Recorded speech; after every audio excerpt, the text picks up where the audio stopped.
നമസ്കാരം. Champions trophy cricket ടൂർണമെന്റിനുള്ള Indian ടീമിനെ പ്രഖ്യാപിക്കാനിരിക്കുകയാണ്. സെലക്ടർമാരെ സാധാരണ ആശയക്കുഴപ്പത്തിലാക്കാറുള്ളത് സഞ്ജു സാംസണാണ്. കാരണം സഞ്ജു നല്ലൊരു പ്ലെയർ തന്നെയാണ്. പക്ഷേ സഞ്ജുവിന് പകരക്കാരായി ഒരുപാട് പേർ ഉണ്ട്. അവരെ പരിഗണിക്കണമോ അതോ സഞ്ജുവിനെ പരിഗണിക്കണമോ എന്ന ചോദ്യമായിരിക്കും പലപ്പോഴും അവസാന ഘട്ടങ്ങളിൽ സെലക്ടർമാർക്ക് മുന്നിൽ വരുന്നത്. വിക്കറ്റ് കീപ്പർ ബാറ്ററായ സഞ്ജു സാംസന്റെ സമീപകാല പ്രകടനങ്ങളെല്ലാം തന്നെ ഇപ്പോൾ മികച്ചതാണ്. T20യിൽ 3 സെഞ്ചുറികൾ ഉൾപ്പെടെയാണ് സഞ്ജു മിന്നിച്ചത്. വെടിക്കെട്ട് ഫോമിൽ തുടരുന്ന സഞ്ജുവിന്റെ ഏകദിനത്തിലെ ശരാശരി 56-നും മുകളിലാണ്. ഈ സാഹചര്യത്തിൽ സഞ്ജുവിനെ ചാമ്പ്യൻസ് ട്രോഫി ടീമിലേക്ക് എടുക്കണമെന്ന ആവശ്യവും ശക്തമാണ്. എന്നാൽ വിജയ് ഹസാരെ ക്രിക്കറ്റ് ടൂർണമെന്റിൽ കേരളത്തിനായി കളിക്കാൻ സഞ്ജു സാംസൺ തയ്യാറായിരുന്നില്ല. സയ്യിദ് മുസ്താഖ് അലി ട്രോഫിയിൽ കേരളത്തെ നയിച്ച സഞ്ജു വിജയ് ഹസാരെ ട്രോഫി ടൂർണമെന്റിൽ നിന്ന് വിട്ടുനിൽക്കുകയായിരുന്നു. സഞ്ജു ആഭ്യന്തര ടൂർണമെന്റിൽ നിന്ന് വിട്ടുനിന്നതോടെ ചാമ്പ്യൻസ് ട്രോഫി ടീമിലെത്താനുള്ള സാധ്യതയും മങ്ങുകയായിരുന്നു. എന്നാൽ ഇപ്പോഴും ഇന്ത്യൻ സെലക്ടർമാരുടെ പദ്ധതികളിൽ സഞ്ജു ഉണ്ട്. എന്നാൽ ഇപ്പോഴത്തെ സഞ്ജു സാംസന്റെ ചാമ്പ്യൻസ് ട്രോഫി മോഹങ്ങൾക്ക് വലിയ തിരിച്ചടി നൽകി രംഗത്തെത്തിയിരിക്കുകയാണ് Kerala cricket association secretary Vinod Kumar. സഞ്ജുവിനെ വിജയ് ഹസാരെ ട്രോഫിയിൽ നിന്ന് ഒഴിവാക്കാനുള്ള കാരണമാണ് അദ്ദേഹം വെളിപ്പെടുത്തിയിരിക്കുന്നത്. സഞ്ജു സാംസൺ വിജയ് ഹസാരെ ട്രോഫി ടീം തിരഞ്ഞെടുപ്പിനായുള്ള കേരള ടീമിന്റെ ക്യാമ്പിൽ പങ്കെടുത്തിരുന്നില്ല. ഇതിനെ തുടർന്നാണ് സഞ്ജു സാംസനെ കേരളം ടീമിലെടുക്കാത്തത് എന്നായിരുന്നു റിപ്പോർട്ടുകൾ ഉണ്ടായിരുന്നത്. എന്നാൽ ഇപ്പോഴത്തെ ശരിയായ കാരണം ഇതല്ല എന്ന് KCA വൃത്തം തന്നെ വെളിപ്പെടുത്തിയിരിക്കുകയാണ്. സഞ്ജു സാംസൺ കേരളത്തിന്റെ ടീം തിരഞ്ഞെടുപ്പ് ക്യാമ്പിൽ പങ്കെടുക്കില്ല എന്ന് അറിയിച്ചിരുന്നു. തനിക്ക് അസൗകര്യമുണ്ട് എന്നായിരുന്നു മെയിൽ ചെയ്തത്.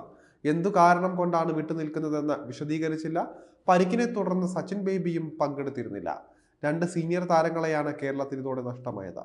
അതുകൊണ്ട് തന്നെ ആ സ്ഥാനത്ത് യുവതാരങ്ങളെ പരിഗണിക്കാമെന്ന് കരുതുകയായിരുന്നു എന്നാണ് അദ്ദേഹം പറയുന്നത്. ടീമിനെ പ്രഖ്യാപിച്ച ശേഷം സഞ്ജു കളിക്കാൻ താല്പര്യം കാട്ടിയിരുന്നു. എന്നാൽ യുവതാരങ്ങളെ ടീമിലെടുത്ത ശേഷം മാറ്റുന്നത് അവരോട് ചെയ്യുന്ന നീതികേടാകും. KCA സെക്രട്ടറി പറഞ്ഞത് ഇപ്രകാരമാണ്: സഞ്ജു സാംസനെ KCA കൈവിട്ടതിനാൽ തന്നെ ചാമ്പ്യൻസ് ട്രോഫി ടീമിലെത്താനുള്ള സാധ്യത മങ്ങിയിരിക്കുകയാണ്. എന്നാൽ സഞ്ജുവിന് മുന്നിൽ വഴി പൂർണ്ണമായും അടഞ്ഞുവെന്ന് പറയാനായിട്ടില്ല. ഇംഗ്ലണ്ടിനെതിരായ T20 പരമ്പരയ്ക്കുള്ള ഇന്ത്യൻ ടീമിൽ ഓപ്പണറായി സഞ്ജു സാംസൺ ഉണ്ട്. സമീപകാലത്തെ മിന്നും ഫോമ ഇംഗ്ലണ്ടിനെതിരെയും ആവർത്തിക്കാൻ സഞ്ജുവിന് സാധിച്ചാൽ അത് ഒരു പോസിറ്റീവായി മാറും. അങ്ങനെ മികവ് കാട്ടിയാൽ സഞ്ജുവിന് ഇന്ത്യൻ ടീമിലെത്താനും സാധിക്കും. എന്തായാലും നിലവിൽ കാര്യങ്ങൾ സഞ്ജുവിന് അനുകൂലമല്ല എന്ന് പറയാം. വലിയ സമ്മർദ്ദം സഞ്ജുവിന് മുന്നിലുണ്ട്.